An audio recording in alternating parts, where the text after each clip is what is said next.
breastfeeding tips for new or expecting moms.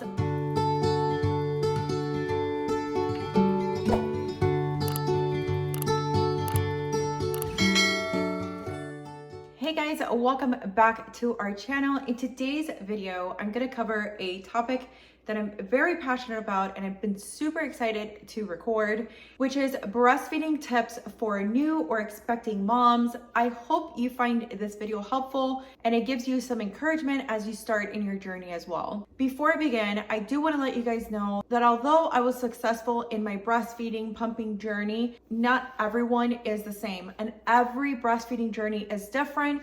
If you formula feed, if you don't, fed is best. It's very easy for us to fall into comparing ourselves with somebody else's journey. As long as you are healthy and baby is healthy, that is all that truly matters at the end of the day. I hope you find some sort of encouragement in this video. Let's jump right in. I wanted to start off with my own personal journey so that I could share that with you guys and let you guys know how and what my experience was during breastfeeding. So I have two kids. If you guys have been on my channel before, you guys have seen them.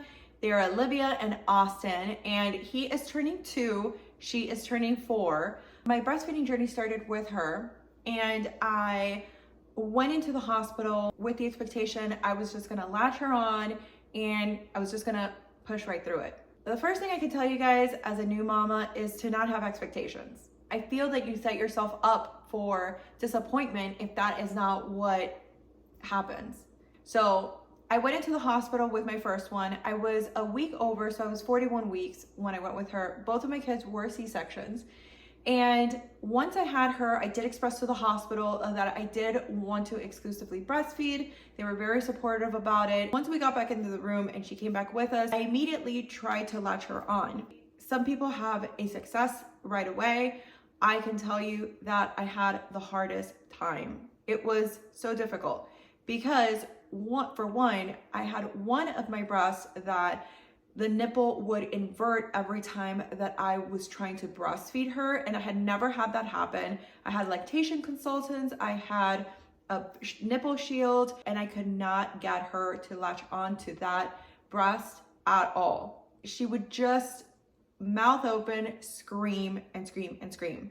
I'm not gonna lie, I still have PTSD from that time with her at the hospital. It was so, I think especially as a first-time mom, you think everything is going to go a certain way, and then you get there and then most of the time it doesn't go that way. So once we got home, I immediately started pumping. I had my pump. The one that I highly recommend is the Spectra S1, which is rechargeable and it's a double pump. You can take it with you. It's very silent. I highly recommend that. I did eventually latch her on, but it was more of like a little bit of what I would call a topping her off after her bottle and not really breastfeeding her for a full meal. Once I found out I was pregnant with my second one, I felt very confident that my experience was going to be even better than the first one. For the hospital, one of the first things that I packed for the hospital was my pump. Hands down, it was a game changer. And if you're a first-time mom, if you're gonna become a mom, if you're having a kid for a second time around, I would highly recommend for you to take your breast pump to the hospital. First time around, when I couldn't latch her on, I became very frustrated with myself. I was very frustrated with the process. Taking the pump to the hospital, I feel took a little bit of that pressure away of feeling she's not latching. Why isn't she latching? And why isn't the milk coming out? I took the pump to the hospital, and with my second one, he did latch. But also too, he was a sleeper. So he would latch on and he would fall asleep within 5 minutes. He was asleep and you could not wake him up. I would take off his clothes, everything that they tell you to do, take off his clothes, tickle, whatever. He would not wake up at all. Then he would wake up, feed for a little bit, and then fall asleep. So what I ended up doing was pumping at the hospital. When he would wake up and he was trying to eat, I would give him what I had pumped. In the beginning, you're not gonna be getting this enormous amount of milk anyway. You're gonna be getting the colostrum. Once I left the hospital, I kept trying to latch him on and I kept having the same issue where he would fall asleep and then I was pumping and then he'd wake up and then I was pumping. It was too crazy, and I personally needed some type of structure. So I decided to exclusively pump and then give him breast milk in his bottles. And I had a very successful journey with him. I guess you could consider me an oversupplier, overproducer, because I had milk coming out of my freezer, like literally. My freezer was stacked with milk. My mom's and 3 of my sisters had milk that I had stacked in them. I ended up buying a small deep freezer for the rest of the milk. That's how much milk I was getting. I ended up pumping for about a year, and he had over a year worth of milk that I was able to freeze and give to him. So again, it was very successful. One of the first things that you definitely want to do is get yourself a good pump. The second thing I feel that would be very helpful for you to get in order before you start pumping, or if you're pumping, is your nutrition.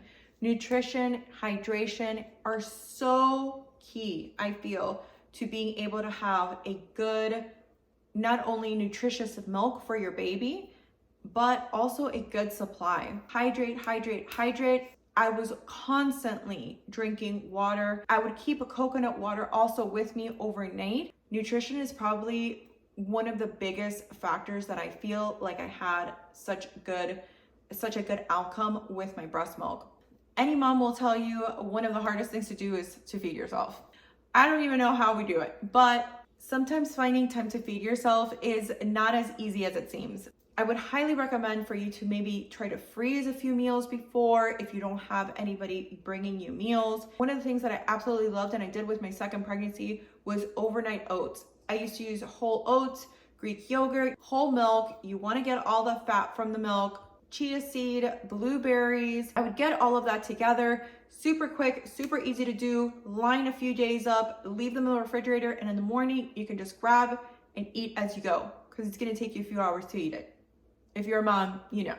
I also try to have a lot of snacks, leafy greens. I would have a salad for lunch or dinner, try to get in spinach, lentils, beans, if you can, any of that stuff. It's so good for you. I honestly feel like nutrition and hydration were so essential, especially with my second time around.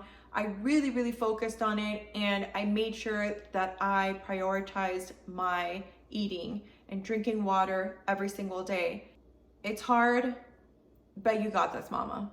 Another tip that I would tell you if you're trying to start off and you're trying to get prepared to exclusively pump is to create yourself a schedule. I'm such a stickler for schedules. I love lists, I love schedules, I love to be organized mentally, and a schedule helped me be able to know how often I was going to be pumping and when I was going to be pumping. I needed that for my sanity because there's not much else you can control when you have a baby. All right, so what did my schedule look like? Especially in the beginning, I was pumping every 2.5 to 3 hours. I would set an alarm, and as soon as it would go off, I would start getting my stuff ready and I would pump for 20 to 30 minutes. Especially with my second time around, I pumped probably 20 minutes, and that's all I could have because I had another kid that I had to take care of. So that's what I got. With breast milk, it's a supply. I feel along with nutrition, one of the key things that you need to have is some type of pump schedule. I feel it is one of the hardest things to stick with, but it is so important. Breastfeeding is all about supply and demand. So if you're not pumping, there is no demand. Overnight, I would set an alarm. If the baby wasn't waking up within those 2.5 to 3 hours to feed, I was setting my alarm up and getting up and pumping. If I had to go out, guess what? There went my pump. I was pumping 20 to 30 minutes. And I would kind of try to organize my day so that I would know I'm pumping now. I have from here till then so that I can get something done. So my biggest pump usually was in the mornings, and I would have maybe 8 to 9 ounces, maybe a little bit more sometimes. And then it would dwindle and I would get maybe 5 or 6 ounces, sometimes even 4 at the end of the day. And then again, it would increase for the morning again. The top things: nutrition, hydration, and a schedule. A healthy mama, a healthy baby.